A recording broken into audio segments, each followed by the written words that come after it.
ডুবিয়ে রাখলো। এরা শক্ত হাতে খামচে ধরে আদিলের পাঞ্জাবি। পরপর একে অপরের তপ্ত নিঃশ্বাসে ভেসে আসছে বারবার। এত ঠান্ডার মাঝেও মুহূর্তেই একে অপরের শরীরের গরম উষ্ণ হয়ে উঠেছে।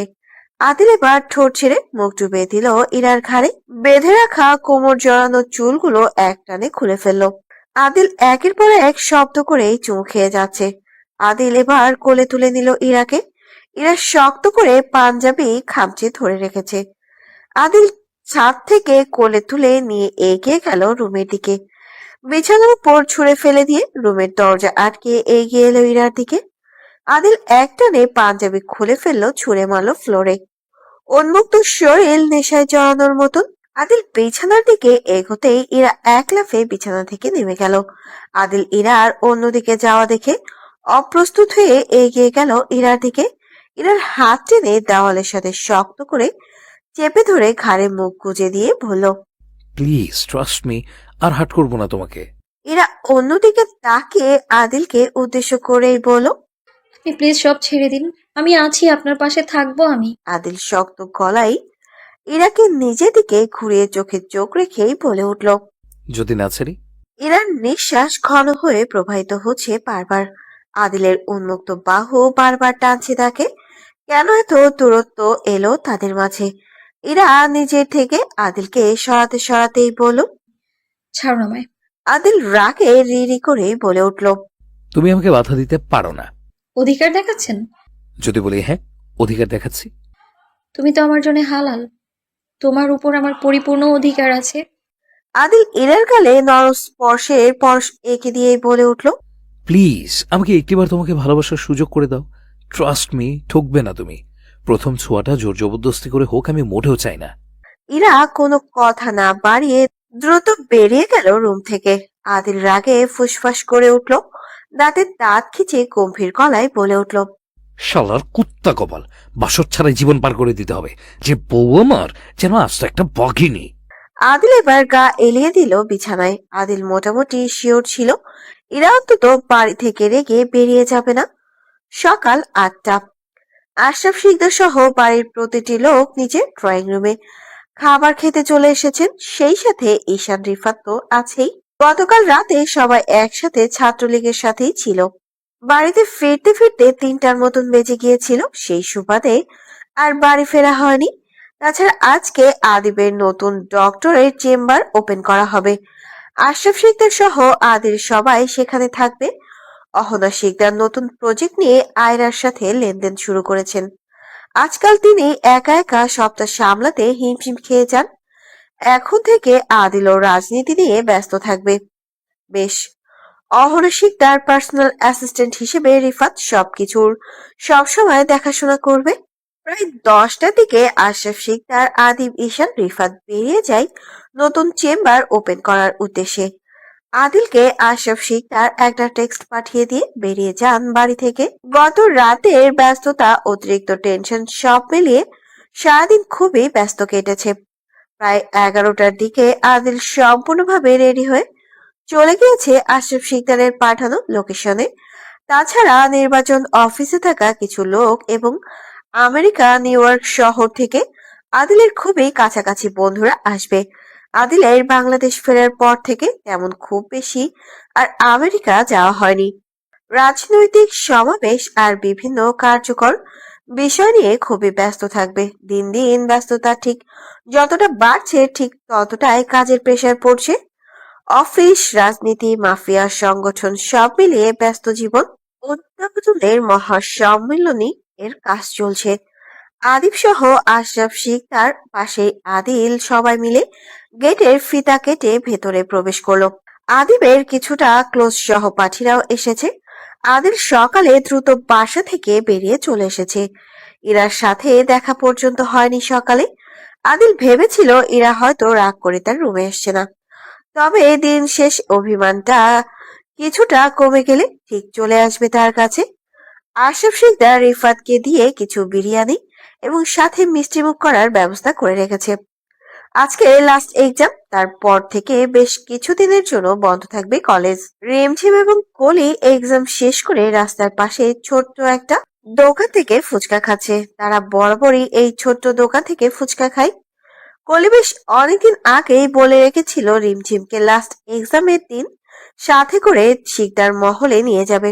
ফুচকা খাওয়া শেষ করে কলি এবং রিমঝিম গিয়ে বসলো গাড়িতে। সাথে সাথে ড্রাইভার গাড়ি নিয়ে রওনা দিল শিকদার মহলের উদ্দেশ্যে। আদি শিকদার আজকে অফিসে এবং আদিবের নতুন চেম্বারের কোথাও যায়নি। আজকে প্রিয়াসকে আমেরিকা পাঠানো হবে। আগের ডক্টর বলেছে প্রিয়াসের অবস্থা আগে থেকে কিছুটা স্বাভাবিক এখন। আপনারা চাইলে ভালো কোনো ডক্টর দেখাতে পারেন। তাই আশরাফ শিকদার সবকিছুর ব্যবস্থা করে দিয়েছেন মাইমুনা শিকদারের রিকোয়েস্টে। এখন তো মাইমুনা শিকদার একা একা সবকিছু সলভ করতে পারবেন না। তাই বাধ্য হয়ে আদি শিকদার ওনার ওয়াইফ মাইমুনা শিকদারকে হেল্প করবেন। ব্যাস, যাকে বলে দায়িত্ব, আপাতত সেইটাই পালন করছেন তিনি। রিমঝিম কলির সাথে পুরো বাড়িটা ঘুরে ঘুরে দেখছে। বাড়িতে আপাতত কোনো ছেলে নেই, সেই সুযোগে কলি আদিবের রুম ঘোরাঘুরি করছে। এতক্ষণ আদিব বাসায় থাকলে হয়তো আঠার মতন পেছন পেছন ঘুরঘুর করত। কলি মিনমিনে বলে উঠল। কবে আসবি আমার ভাবি হয়ে? রিমঝিম গা ঝাড়া দিয়ে বলে উঠল। কখনোই আসবো না তোর ভাবি হয়ে। কলি কপাল কুঁচকে ফেলল। কেন? প্রপোজ করার মুরুদ নেই যার, বিয়ে করার মুরুদ কি তার হবে? তুই কি কোনোভাবে আমার ভাইয়াকে বোকা ভাবছিস? না, একদমই বোকা ভাবছি না। আমি জানি উনি আস্ত একটা গাধা। ঠিক বলেছেন মিস। জিগার লাগে গাধার বাড়িতে এসে গাধার নামে বদনাম করতে। হঠাৎ করে কোথা থেকে কথা ভেসে আসছে, তাই রিমঝিম এবং কলি পেছনে ফিরে দরজা দিকে তাকায়। দরজায় তাকাতেই দুজনের কপাল কুঁচকে ফেলে। আদিব ভেতরে প্রবেশ করতে করতেই বলে উঠল। মিস রিমঝিম, আপনার গাধাটা কিন্তু একজন ডক্টর।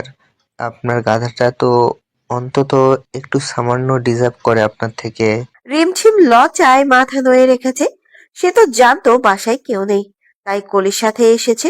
কিন্তু হঠাৎ করে আদিব কোথা থেকে চলে আসলো। রিমঝিমকে একা স্ট্যাচু হয়ে দাঁড়িয়ে থাকতে দেখে কলি বলে উঠল।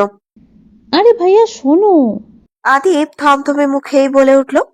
তুই চুপ কর, বড়দের মাঝে কথা বলতে নেই। কলির রাগে ফুসফুসিয়ে ঠোঁট কামড়ে বলে উঠল। আইসে জাতির দাদা, তুমি কয়দিনের বড় আমার? বলেই কলি রিমঝিমের হাত টেনে রুম থেকে চলে যাওয়ার প্রস্তুতি নিলে আদিব অন্য হাতে রিমঝিমের আরেক হাত টেনেই বলল। তোর সমস্যা হচ্ছে তুই বেরিয়ে যা। আমার জিনিস নিয়ে টানাটানি করছিস কেন? কলি একটু উঁকি মেরেই দেখলো সত্যি কি অন্য কিছু নিয়ে যাচ্ছে নাকি। কিন্তু না, সে তো অন্য কোনো কিছুই নিয়ে যাচ্ছে না, বরং রিমঝিমের হাত ধরে রেখেছে। রিমঝিম তার জিনিস হলো কিভাবে? কলি কপাল কুঁচকে ফেলল। রিমঝিম বুঝি তোমার জিনিস? আদিবের উত্তরেই বলে উঠল। হ্যাঁ। কলি এবার সিরিয়াস হয়ে বলল। তাহলে বাড়ির সবাইকে ডেকে আনি, আমিও দেখি তারা তোমার জিনিসটাকে চিনে নাকি। আদিব গম্ভীর গলায় বলে উঠল। যা, মামনিকে সাথে করে নিয়ে আসবি। আর হ্যাঁ, মনে করে এক কাপ কফিও। বলেই কলি এক ছুটে বেরিয়ে গেল রুম থেকে। এর মধ্যে রিমঝিম কলির পেছন পেছন চলে যেতে চাইলে আদিব এক হাতে টেনে বিছানায় বসিয়ে দিয়ে হাঁটু ভেঙে ঠিক রিমঝিমের সামনেই বসে বলল। গাধা মনে হয় আমাকে? রিমঝিম ভয়ে ভয়ে মাথা অল্প নেড়ে চেড়েই বলল। না। আদিব এবার উঠে দাঁড়ালো রিমঝিমের ভয়ের কারণটা বুঝতে। আদিব কিছুটা সময় নিয়েই বলল। বিয়ের আগেই শ্বশুরবাড়িতে ঘুরোঘুরি করছেন, কাজটা কিন্তু মোটেও ঠিক না। রিমঝিম লজ্জায় মাথা নুয়ে ফেলল। আদিব কি আজ তাকে ইচ্ছে করে লজ্জায় ফেলছে? সে তো শ্বশুর বাড়ি ঘুরতে আসেনি, সে তো এসেছে বান্ধবীর বাসায়। তাহলে তাকে কেন আদিব উল্টো পাল্টা বলছে? রিমঝিমকে এমন নাজেহাল দেখে আদিব ঠোঁট কামড়েই হেসে ফেলল। এর মাঝে কলি হাতে 2 কাপ কফি নিয়ে থমথমে মুখে নিয়ে চলে এসেছে রুমে। আদিবের হাতে কফির কাপটা এগিয়ে দিয়ে থমথমে মুখেই বলে উঠল।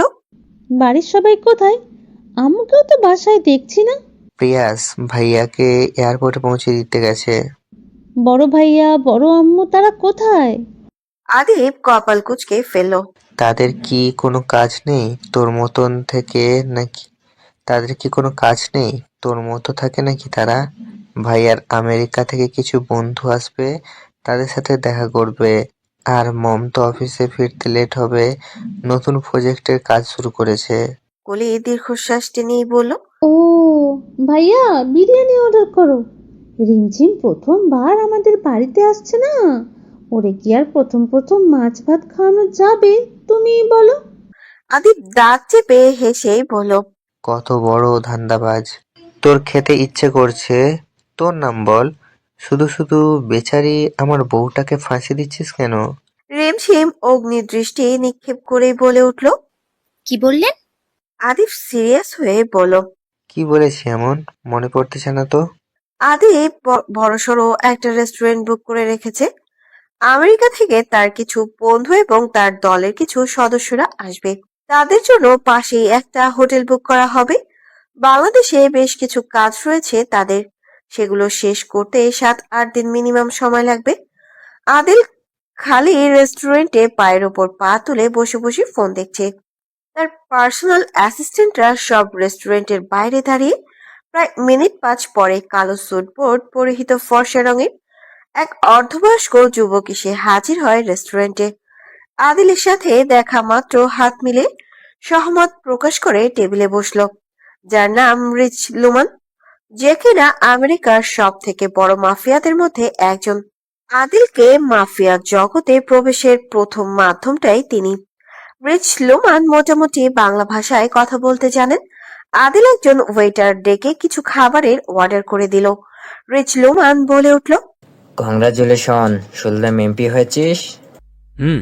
বাঘ তো বাঘই হয়, বাঘ যেইখানে থাকুক না কেন শিকার করা কখনোই ভুলে যায় না, ঠিক তোর মতো। আদিল অল্প হেসেই বলল। বাঘ দিন দিন বেড়াল হয়ে যাচ্ছে, বাঘের ঘরে আজ তো একটা বাঘিনী ঢুকে পড়েছে। রিচ লুমান শব্দ করে হেসে বলল। ঘরের বিড়াল থাকুক, তবে বাইরের যেন বাঘ হয়ে রাজত্ব করে।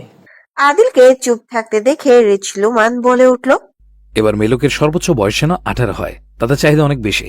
ফ্রান্স থেকে মেয়ের জন্য অ্যাডভান্স টাকা পেমেন্ট করে দিয়েছে, আমিও তোর ব্যাংকে ট্রান্সফার করে দিয়েছি, চেক করে দেখে নিস। এবার মেয়ের সংখ্যা কমসে কম 100 লাগবেই। আদিল নিশ্চুপ হয়ে বসে আছে। সে কেবল এমপি হয়েছে। এই মুহূর্তে এতগুলো মেয়ে উধাও হয়ে গেলে সব রিস্ক তার ওপরে সে পড়বে। তাই আদিল বলল। আগে বাংলাদেশটা এনজয় কর, পরে কাজ নিয়ে ভাবা যাবে। আদিলকে এমন উদাসীন ভাবে কথা বলতে দেখে রিচ লুমান বলে উঠল। Are you serious? I have taken the advance money. If it's a problem for them to wait, send the money back right now. Rich Luman কপাল কুঁচকেই বলল। টাকা ফেরত পাঠিয়ে দেব। ইম্পসিবল, আমি সময় নিচ্ছি, তুই রিল্যাক্স হ। আদিল এবং লুমান বেশ কিছু মিনিট নিজেদের মতন কথা বলে। লুমানকে হোটেলে পৌঁছে দিয়ে আদিল বাড়িতে চলে আসার প্রস্তুতি নেন। আশরাফ শিকদার ছাত্রলীগদের সাথে মিলেমিশে কিছু বেকার লোক এবং কিছু রাস্তা ঠিক করা নিয়ে কথা বলছিল।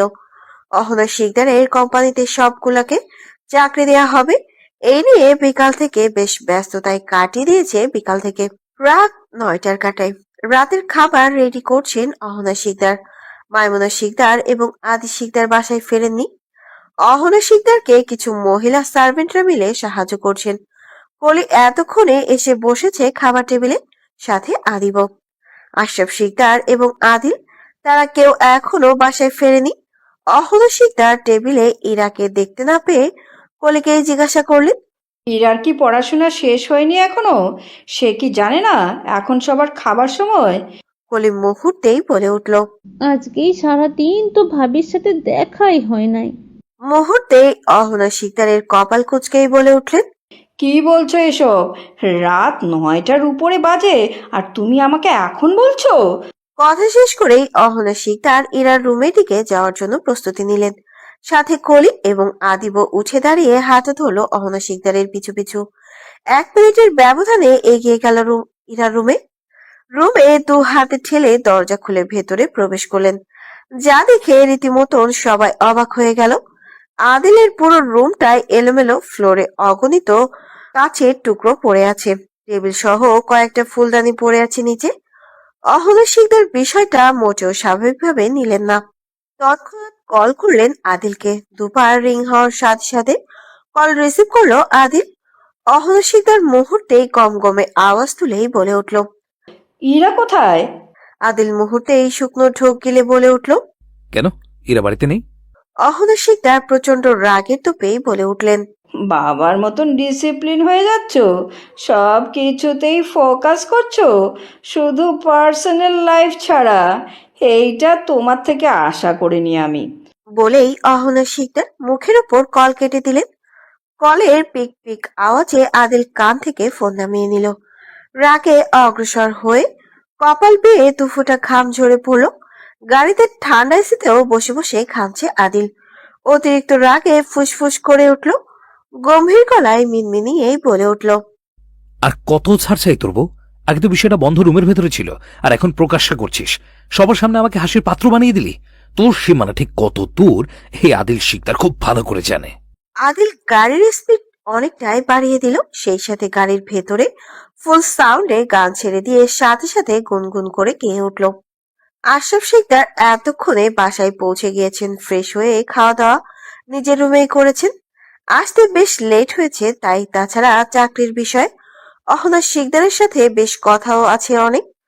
অহনা শিকদারকে থমথমে মুখ নিয়ে বসে থাকতে দেখে আশরাফ শিকদার বলে উঠলেন। কি হয়েছে রাগিনী? অহনা শিকদার কোনো কথা না বাড়িয়ে চলে গেলেন ব্যালকনিতে। তার মুডটা একদম ভালো নেই। রাত 10:21। আদিল থমথমে মুখ নিয়ে কলিং বেল চাপলো বেশ কয়েকবার। এত রাতে বারবার কলিং বেলের শব্দে আজাদ চৌধুরী এসে রুমের দরজা খুলে দিলেন। আজাদ চৌধুরী আদিলকে এত রাতে এই বেশে দেখে অবাক হলেন না, বরং আদিল লম্বা সালাম জানিয়ে বলল। কেমন আছেন আব্বু? আজাদ চৌধুরী সালামের উত্তর জানিয়ে সহমত প্রকাশ করতে বসতেই বললেন। আদিল জিজ্ঞাসা করল, ইরা কোথায়? আজাদ চৌধুরী বললেন। ও রুমেই আছে, তুমি যাও, আমি খাবার পাঠিয়ে দিচ্ছি। আদিল যথেষ্ট সম্মানের সাথেই বলল। আমি রাতে বাইরে থেকে খাবার খেয়ে এসেছি, আপনি টেনশন করবেন না, আপনি বরং শুয়ে পড়েন। আদিল হন্তদন্ত পায়ে এগিয়ে গেল ইরার রুমে। ইরার রুমটা খোলা থাকায় সোজা প্রবেশ করলো রুমে। রুমের দরজা আটকে দিল আদিল। দরজার শব্দে পেছন ফিরে তাকাতেই দেখে আদিল। ইরা কপাল কুঁচকে বলে উঠল। আপনি এখানে? আদিল ওপরের লং জ্যাকেট টেনে খুলতে খুলতেই বলে উঠল। বউ যেখানে স্বামী তো সেখানে থাকবেই, তাই না? It's normal baby. রাতের শুনশান অন্ধকার ঝাঁপিয়ে আকাশ কালো করে এলোমেলো ঝড় বৃষ্টির সম্ভাবনা বেশ বেড়েছে অনেকখানি।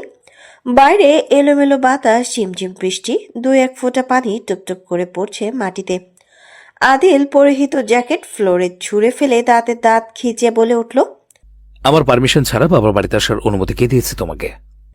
এরা খুব স্বাভাবিকভাবেই বলল। আমার প্রয়োজন ছিল, আমি তাই এসেছি। আপনাকে বলার মতো কোনো প্রয়োজন মনে করছি না আমি। আমাকে কি স্বামী মনে করো নিজের? হ্যাঁ, অবশ্যই করি।